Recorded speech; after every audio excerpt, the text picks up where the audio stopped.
لديها مساحة زراعية تعادل جمهورية فرنسا.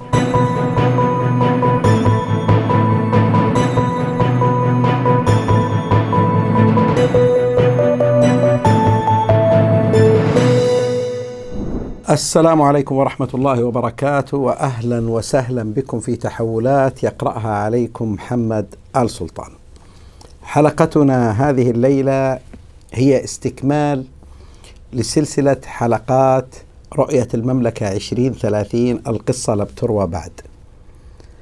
وبعجالة احنا اتخذنا منهج في مناقشتنا للرؤية اللي هي محاولة أنسنة عناوين الرؤية، وحطينا 5 عناوين رئيسية، وسوف نواصل معكم في تفاصيل ومشروعات الرؤية في حلقات كثيرة قادمة بإذن الله تعالى.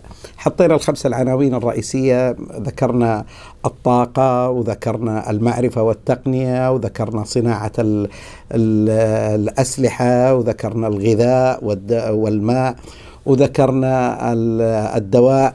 هذه العناوين الرئيسية، أو الطب والدواء والصحة العامة.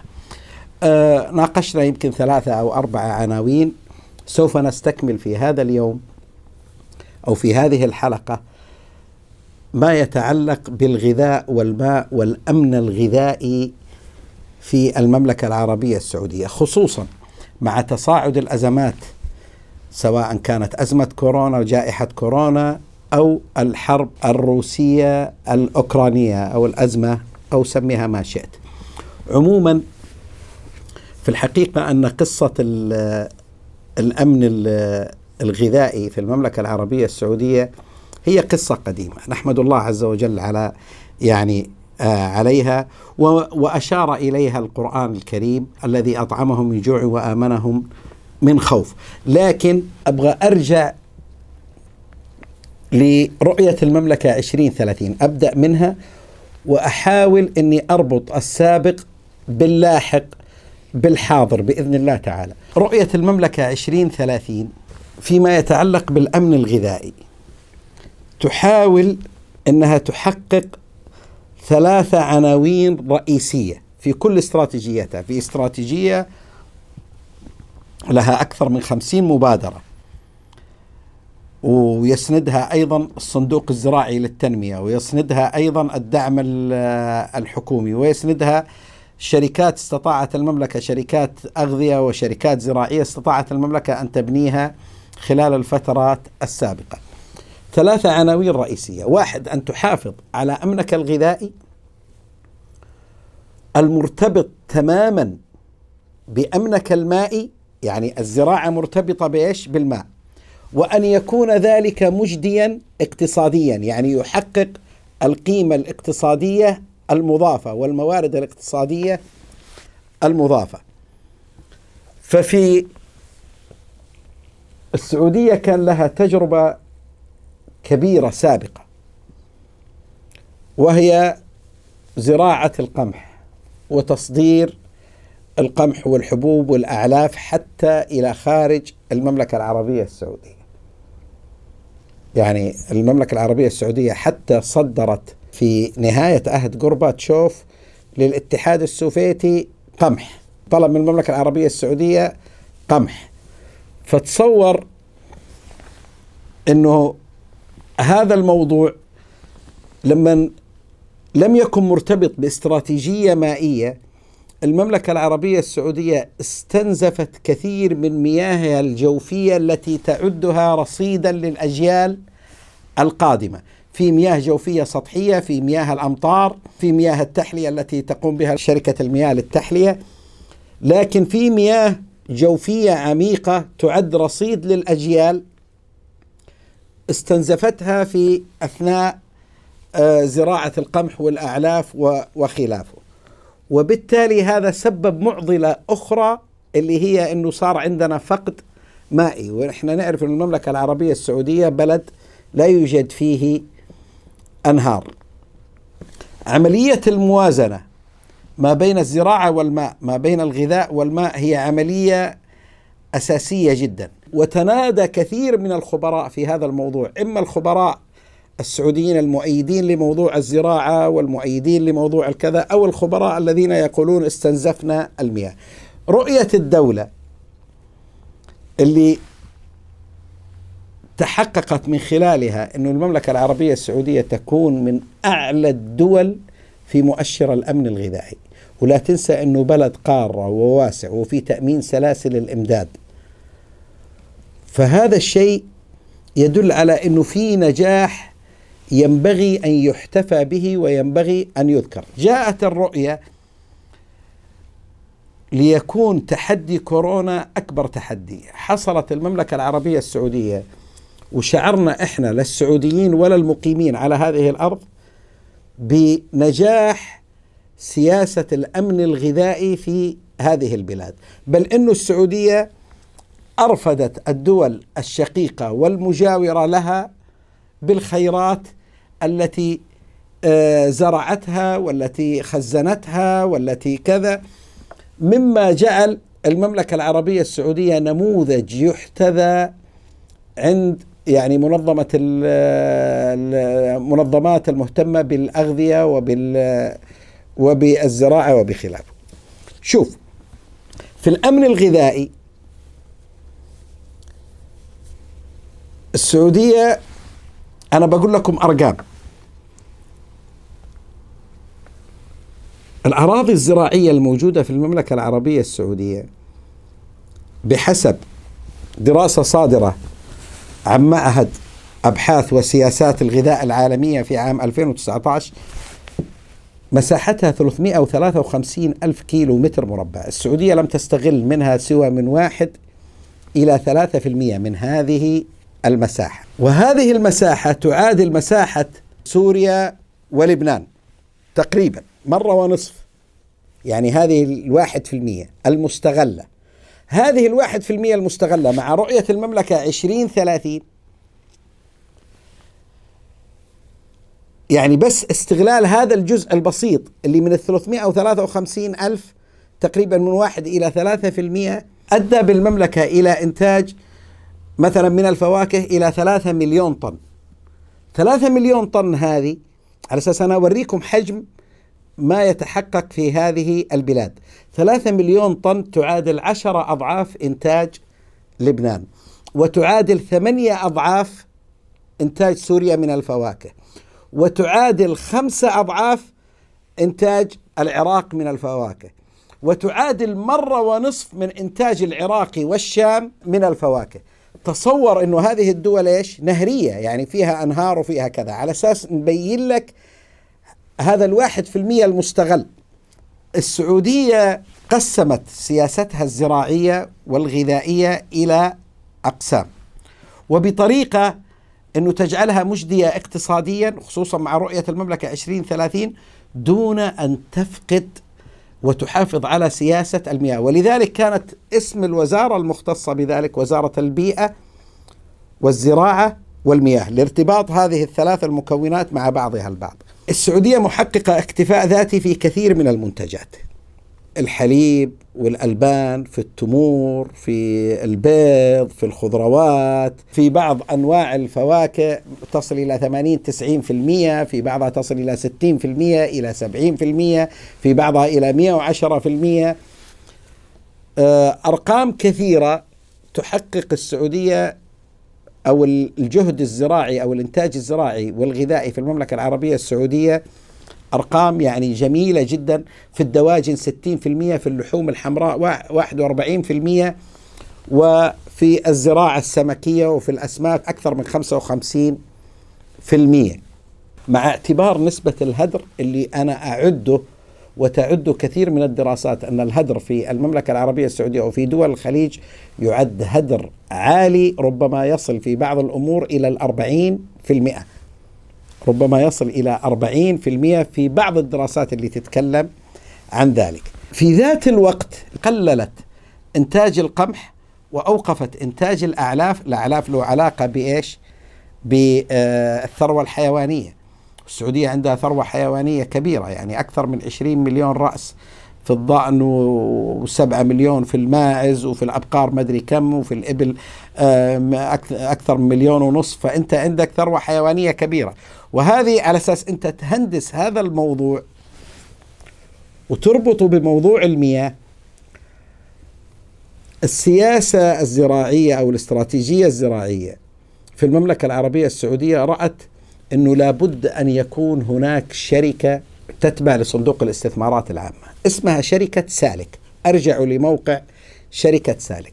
شركة سالك هذه تستثمر في شركات محلية في داخل المملكة العربية السعودية، وتستثمر في شركات ومساحات زراعية كبيرة جدا في بعض الدول التي لديها ميز نسبية في بعض المنتجات، مثل الأرز مثلا، مثل القمح، مثل كذا.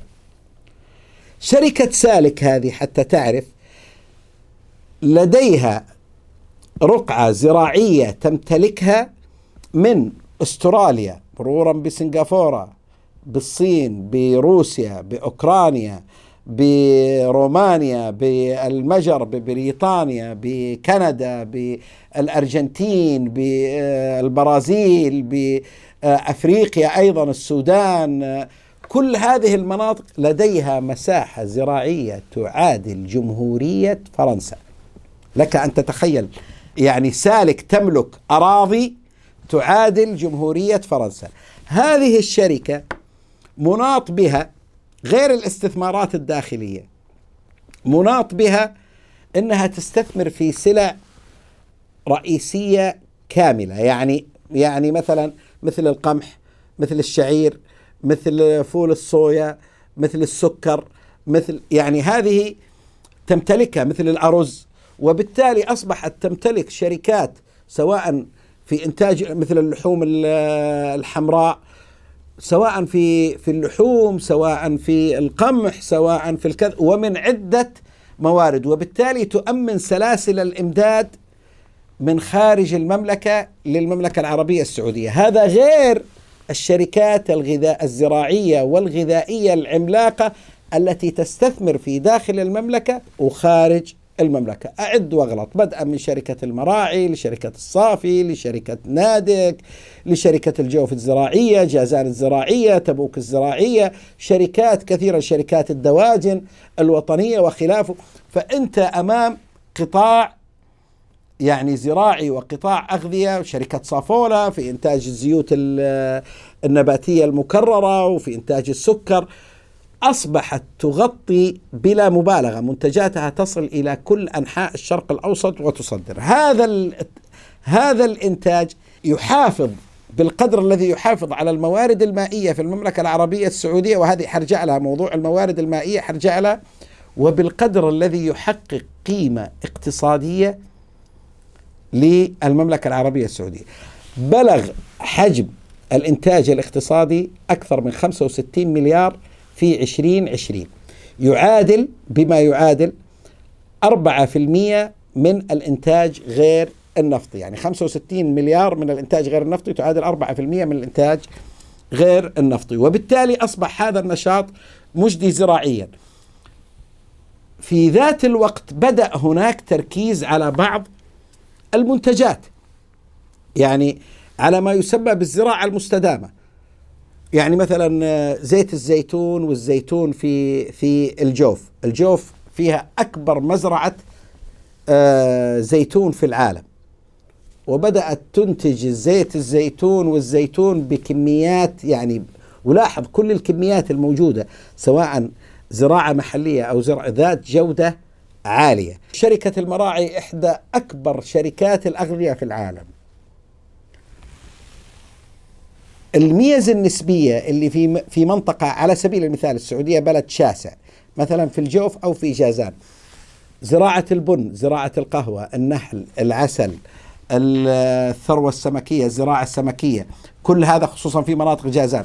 في جازان مثلا حوالي 750 ألف شجرة مانجو، 750 ألف الآن بيزرعوا فواكه استوائية وهكذا، وبن وأشجار قهوة، يعني أشجار البن. هذه المنتجات اللي لها قيمة اقتصادية عالية. نجي لموضوع يعني القمح. القمح السعودية لما أوقفت أو قللت من تصدير القمح عملت شغلتين: واحد، احتفظت بقدرة إنتاجية تصل إلى 700 ألف طن، من 500 إلى 700 ألف طن، وبالتالي هذه القدرة كامنة عندها. اثنين، احتفظت بأكبر مخزون في الشرق الأوسط. أكبر مخزون للحبوب وللقمح في الشرق الأوسط هو عند المملكة العربية السعودية، أكثر من 3.5 مليون طن. هذه موجودة في المخازن. هذا المخزون إيش هدفه؟ في حال حدوث أزمات يؤدي، يعني رغم لا، واستعانت أيضا غير بشركة سالك اللي هي تملك في كل قارات العالم، استعانت أيضا، أصبح عندها كرت إنه هذا المخزون بحيث إنه تأتيها مواردها من شركاتها من أملاكها، لكن في ذات الوقت لا تفقد قدرتها على الإنتاج. في نهاية ديسمبر 2021 كثير من الناس ما تابع هذا الموضوع، مجلس الوزراء السعودي يعيد زراعة القمح بما مقداره 1.5 مليون طن سنويا، ويعطي للمزارعين مكافآت على ذلك، ويشتري منهم بأسعار عالية. لأنه في أزمات حالية، فأنا أستغل هذه الطاقة والقدرة الكامنة الموجودة عندي، أنا أنتج بحيث أنه أنا لمدة 5 سنوات، ممكن تستمر، ممكن ما تستمر ال5 سنوات، لا، هي ال5 سنوات ثابتة، ممكن تمدد إلى 5 سنوات أكثر، وممكن ما تمدد. ليش؟ على أساس أنا ما أبدأ أكرر الخطأ السابق في استنزاف المياه اللي في المملكة العربية السعودية ما تحقق. يعني إحنا أكبر بلد منتج للمياه المحلاة في العالم. تصور أنه هذه المياه المحلاة في العالم ترفع على مستوى 3600 متر فوق سطح البحر، لأعلى الجبال في عسير وفي الطائف وفي خلافه، تصل إلى أعلى الأماكن. واستهلاك السعوديين من المياه يعد من أعلى الأفراد على مستوى العالم، حتى أكثر من الدول الغربية. والمياه مكلفة في السعودية لأنها بتقتطع حصة كبيرة من الطاقة، من البترول والغاز ومن مزيج الطاقة ومن الديزل ومن الكذا. فهي بتقتطع جزء كان يكون من الأفود لنا أن نقوم بتصدير هذا الجزء أو بتصنيعه وإنتاجه. إضافة إلى أن السعودية أنشأت أكثر من 500 سد، إضافة إلى البدء في عملية معالجة المياه للاستفادة منها، إما للزراعة مرة أخرى، أو حتى وصول بها إلى مرحلة أنها تكون صالحة للشرب. الجديد اللي قاعد يصير في نيوم ترى مو مسألة استعراض. أنت لما تسمع عن نيوم، وهذه لها حلقة، نيوم لها حلقة خاصة قاعدة تتخمر زي ما بيقولوا. نيوم ترى مو موضوع يعني إنه نيوم ومدينة المستقبل وكذا وما أدري فين. نيوم تعمل على أبحاث على إنتاج يعني ما يسمى بالقبة الشمسية، على إنتاج المياه من الطاقة الشمسية ومن الطاقة واستخدام المياه الناتجة من الطاقة الهيدروجينية من الهيدروجين الأخضر، واستخلاص المياه من الهواء، عبر عملية الهيدروجين وفصل الجزء المائي عن الهيدروجين، وبالتالي فأنت تتكلم يعني على أبحاث جديدة حتى على مستوى الغذاء، لاستخدام التقنيات الحديثة جدا وصولا للريبورتات وخلافه. فحكاية نيوم في الأمن الغذائي حكاية أخرى تحتاج لها حلقة أخرى، وفي الأمن المائي تحتاج لها حلقة أخرى. نيوم رهان كبير جدا على القفز على كل الصعوبات والتحديات الموجودة حاليا. كيف أنت تنتج، كيف تتحقق هذه الأرقام دون أن تفقد رصيدك من المياه الجوفية العميقة اللي تقدرها بعض الدراسات حاليا ب750 150 مليار متر مكعب، هذه اللي تكونت من مئات السنين، والوارد إليها يعادل مليار متر مكعب، يعني اللي الوارد التعويضي اللي بيأتيها ليتسلل في أعماق الأرض. ما أتكلم على المياه الجوفية السطحية، هذا كما يقوله خبراء المياه الجوفية السطحية اللي تأتي من السيول وتأتي من الكذا، أيضا لها برنامج لحصد السيول ولحصد أعتقد أنه السعودية عندها إمكانية كبيرة جدا لتضخيم هذا الإنتاج وحتى للتصدير، لأنه هذه المناطق الزراعية الواسعة واستغلال الميزة النسبية مثلا في جازان أو في عسير أو في نجران أو في الطائف أو في الجوف أو في تبوك وحتى في بعض المناطق في القصيم وفي الخرج وفي حائل، استغلال دون المساس برصيد الأجيال. رصيد الأجيال هذا ينفعنا وين؟ شوف الآن مباشرة قرار لإنتاج 1.5 مليون طن من القمح، بمجرد ما تجي أزمة أنا عندي المخزون حقي، عندي الشركات اللي أملكها في الخارج، عندي الشركات المحلية السعودية اللي قاعدة تصدر لكل دول الشرق الأوسط من كل أنواع الأغذية والزيوت والسكر وخلاف، يعني بكل المنتجات. وأنا من التمور للحليب للزيوت المكررة للأغذية للبسكويتات لكل شيء. في الحقيقة تجربة، يعني تجربة كبيرة جدا. وانت ترى السعودية عدد السكان اللي موجودين أكثر من 35 مليون. الصعوبة الأخرى أنهم موجودين على مساحة قارة حوالي 2 مليون، أكثر من 2 مليون كيلو متر مربع.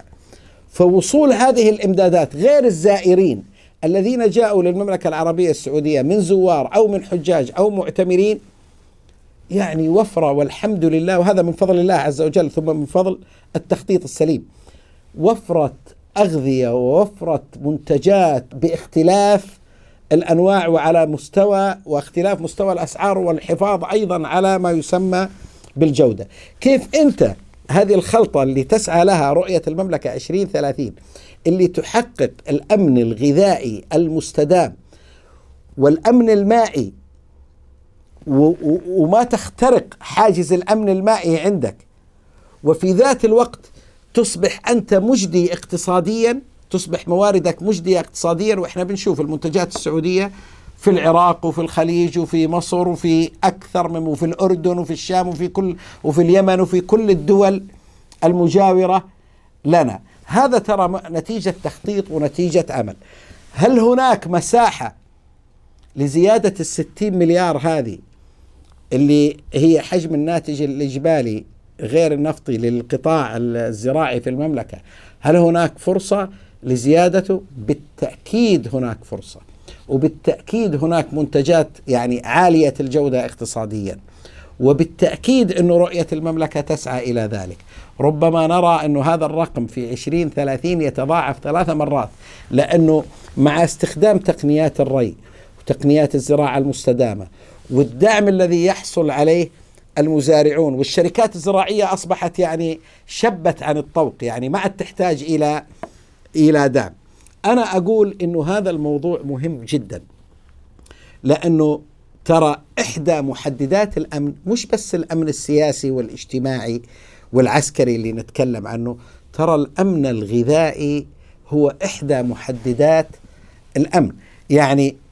يعني أنت إذا كنت تتمتع بأمن اجتماعي وأمن سياسي وأمن عسكري، فأنت تبعا لذلك تتمتع وعندك رؤية تتمتع أيضا بأمن غذائي وأمن مائي بإذن الله تعالى.